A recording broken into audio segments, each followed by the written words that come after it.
ప్రతి జీవికి ప్రాణాధారం ఆక్సిజన్. రాకెట్లు రోదసిలోకి దూసుకెళ్లేందుకు ఇదే ఆక్సిజన్ తప్పనిసరి. ఇన్నాళ్లుగా ద్రవరూప ఆక్సిజన్ ను రాకెట్ ప్రయోగాల్లో వినియోగిస్తున్న ఇస్రో శాస్త్రజ్ఞులు నేరుగా వాతావరణంలోని ఆక్సిజన్ ని వాడుకుంటూ ప్రయాణించే ఎయిర్ బ్రీతింగ్ రాకెట్ ప్రయోగం చేశారు.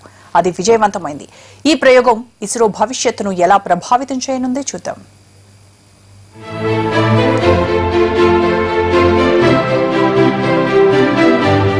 ఆదివారం ఉదయం 6 గంటల సమయం అడ్వాన్స్డ్ టెక్నాలజీ వెహికల్ తో ఎయిర్ బ్రీతింగ్ ప్రయోగం చేసింది ISRO.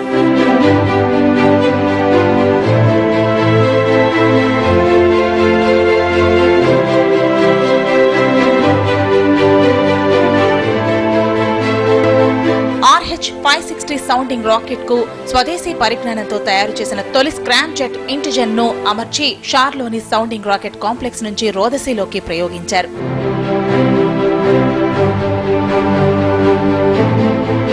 Rocket Scram jet engine తో కలిపి 3277 కిలోల బరువు కలిగిన RH-560 సౌండింగ్ రాకెట్ 300 సెకన్లలో రోదసిలో 70 కిలోమీటర్లు ప్రయాణించి తిరిగి శ్రీహరికోటకు 320 కిలోమీటర్ల దూరంలో మంగళాఖాతంలో పడింది.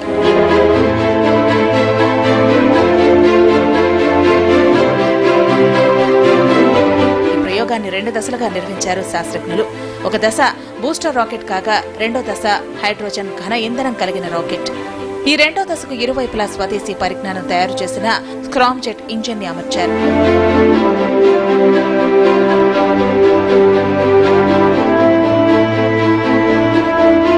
శనివారం అర్ధరాత్రి నుంచి 12 గంటల పాటు కౌంట్డౌన్ నిర్వహించి ఆదివారం ఉదయం సరిగ్గా 6 గంటలకు ఈ రాకెట్ ని ప్రయోగించారు.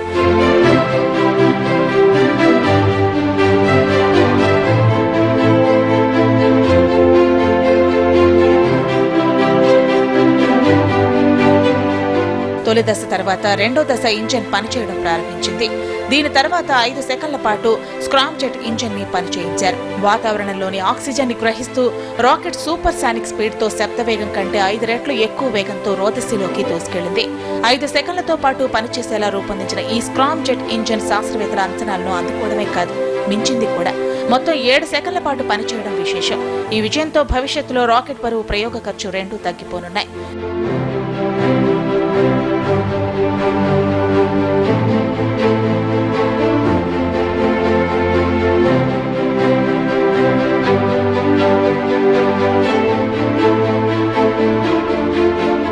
ఎయిర్ బ్రీతింగ్ ఇంజన్ల సాంకేతిక పరిజ్ఞానంపై అమెరికా, రష్యా, యూరోపియన్ స్పేస్ ఏజెన్సీలు ఎంతో కాలంగా పరిశోధనలు చేస్తున్నాయి.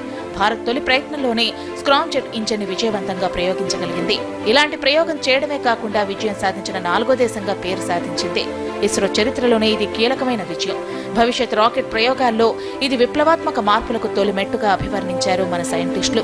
ఈ ప్రయోగం విజయవంతం చేసినందుకు గాను సైంటిస్టులపై ప్రశంసల వర్షం కురుస్తోంది. ఇది మన శాస్త్ర సాంకేతిక ప్రగతికి మరో మలుపని రాష్ట్రపతి, ప్రధాని శాస్త్రజ్ఞులను కొనియాడారు.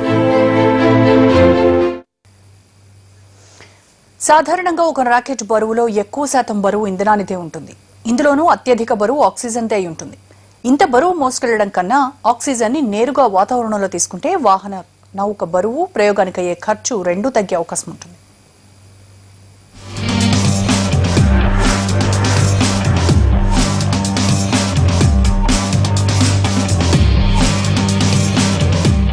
ఉపగ్రహం 400 టన్నులు ఉంటుందంటే అందులో 86% బరువు ఇంధనాంతే.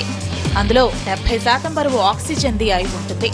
ఆక్సిజన్ ని వాతావరణంలోంచి తీసుకోగలిగితే 70% బరువు దాదాపు తగ్గినట్టే. దీంతో ప్రయోగం అత్యంత చౌకగా మారిపోతుంది.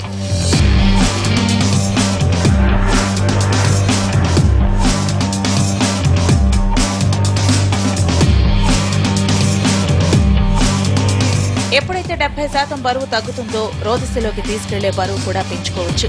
అయితే వాహన నౌక వెళ్లే సూపర్ సానిక్ వేగంతో వెళుతుంది. ఈ వేగంతో వెళ్లేటప్పుడు వాతావరణంలోని ఆక్సిజన్ వినియోగించుకోవడం కష్టం.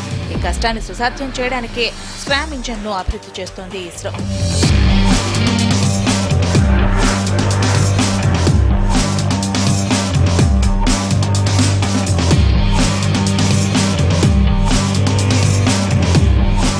ఎయిర్ బ్రీతింగ్ స్క్రామ్ జెట్ ఇంజన్ల పనితీరు పరీక్షించే ప్రయోగం విజయవంతం కావడం భవిష్యత్తులో మరిన్ని ప్రయోగాలను సులభతరం చేయడం ఖాయంగా తెలుస్తోంది.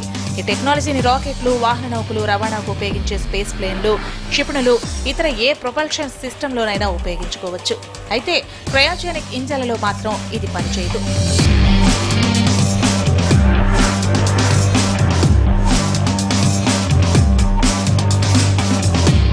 స్క్రామ్జెట్ టెక్నాలజీ అందుబాటులోకి వస్తే ఖండాంతర ప్రయాణాల సమయం ఎంతో తగ్గే అవకాశం ఉంది. 19 గంటల పాటు సాగే చెన్నై నుంచి న్యూయార్క్ ప్రయాణం గంటలో పూర్తయిపోతుంది.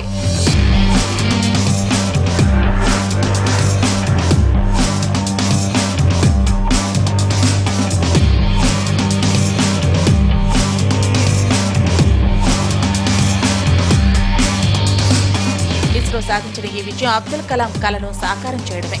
కిలో బరువున్న పేలోడ్ ని రోదసీలో ప్రవేశపెట్టడానికి 500 రూపాయలకు మించి ఖర్చు చేయకూడదన్నది కలాం ఆకాంక్ష. ఇంతకీ ఇస్రో ప్రయోగించిన స్క్రామ్ జెట్ ప్రయోగానికి అయిన ఖర్చెంతో తెలుసా? కేవలం 3 కోట్ల రూపాయలు మాత్రమే.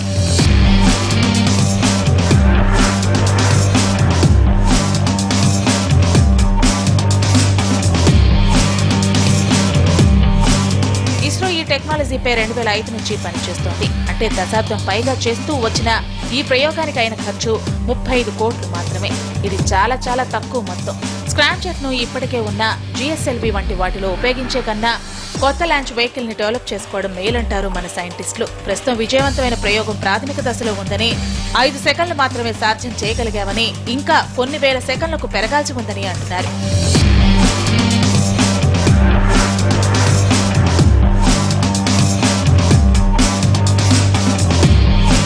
స్క్రామ్జెట్ టెక్నాలజీని అవసరానికి అనుగుణంగా అభివృద్ధి చేసుకుంటూ పోవడం పెద్ద కష్టమేం కాదు.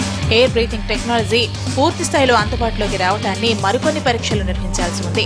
ఇది చూడటానికి చిన్న ప్రయోగమే అయినా భారత అంతరిక్ష ప్రయోగాల్లో మైలురాయిగా అభివర్ణిస్తున్నారు.